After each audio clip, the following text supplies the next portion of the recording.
Hello friends, I'm Nistit Pandya. We are recording one podcast today which will come with a series of episodes to understand what is carbon footprint, how does it works in day-to-day life, and how one can do a carbon footprint assessment in the organization. With me is Mr. Suhas Iswat, who has got a rich experience on the carbon footprint assessment procedure and has worked with various multinational companies. Welcome, sir. Can you just put a light on what is carbon footprint? Carbon footprint is basically to determine what is your impact on the environment. No. As an individual, you create an impact because whatever you're consuming, whatever you're using, it can be as simple as driving a car, using energy, using electricity for your air conditioning, or now all these things, somebody else is generating that energy for you. In short, there is an environment impact because of my living. To determine that is carbon footprint.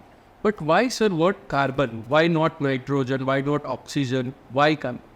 See, there are few gases in the air which cause global warming. The main important of that is carbon dioxide.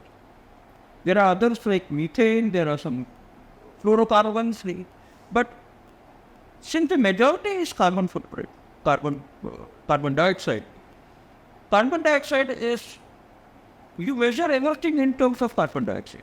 So that's why the word carbon footprint. Okay, so even if you release methane, it is calculated as carbon dioxide. Okay. So can you also tell me why it is important in today's atmosphere or today's scenario to measure a carbon footprint? Because it's a relatively newer term. Yes. Hearing from last couple of years over. Yes.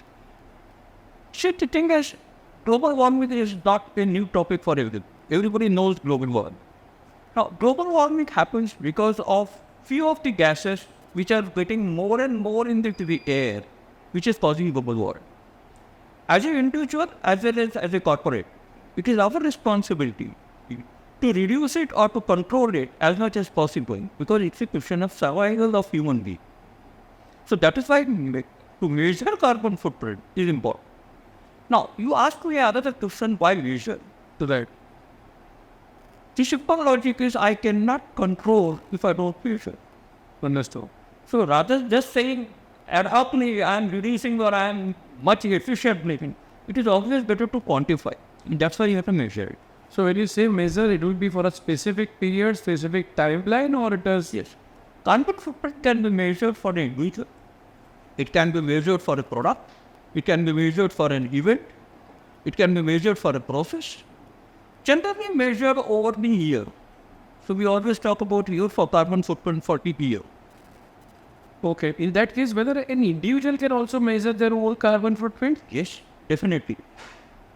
An individual has more responsibility because these collective responsibilities come together to form the organization of something. Now, as an individual, we can talk about living in an environment-friendly house. Okay. It can be using efficient equipment. It can be reducing your own electricity consumption. It can be reducing your own fuel consumption. So as you said, first you measure and then you start reducing. Exactly. So first you need to know where I am, and then you know how you are going to improve. So is it but the same way for the organization? Because organization will have a lot of geographical boundaries, a lot of challenges. Exactly. Now in our organization, it is more complex than it. You have some processes. You may have some energy being consumed, like carbon fuel energy. You may have some fuel which you are consuming, whether it is your cars or buses. You may have some process emissions happening from your activities. You have lot of wastages which can be hazardous. And those hazardous waste, when you to do a treatment, again, it impacts the environment. So it is more complex. So do you want to say once you generate a waste and then when you discard a waste also you add carbon? Sure. So today what is happening is whenever you are having a waste, if I am going to put it in the soil, it is going to cause soil pollution. Right. Most people try to burn it. The moment of you are burning it, you are causing carbon dioxide. So waste disposal also is a problem. Okay. So, but there more likely people have a misconception or a misunderstanding. I want you to throw a light on it. Whether the water consumption and water wastage is also part of carbon footprint assessment?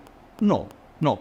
Now, water per se doesn't come under that because the water is not a greenhouse gas. Okay. However, in an organization, when I'm consuming water, somewhere I'm going to pump water. Right. Now, that pumping again is using energy. Okay. So, indirectly, the water can be considered as one of the causes. Understood. So last question for the today's episode. How do you measure in an organization? How an organization can start these steps towards measurement? It's a long journey, but how to start? Oh, good. What's important is I need to know where I am. Right. Now, to do that, first is I need to understand what is my process. Okay. What are the various activities that happen in my organization? What are the various materials that I am consuming? Right. What are the waste I generate? So first I have to look at my material balance, how much I'm in, how much is out, where is it going. Once I have a broad picture of where I am, then to convert that into an emission, to convert that into carbon footprint, is more of a mathematical formula. Okay. So first is understanding, collecting data, accuracy of data. Yes. The accuracy of data is the most important thing in the carbon footprint determination. Okay.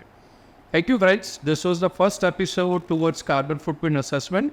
We'll be coming with a more series of episodes where we'll be talking about scope 1, scope 2, scope 3 vision. We'll be talking comparison between carbon footprint assessment, ES,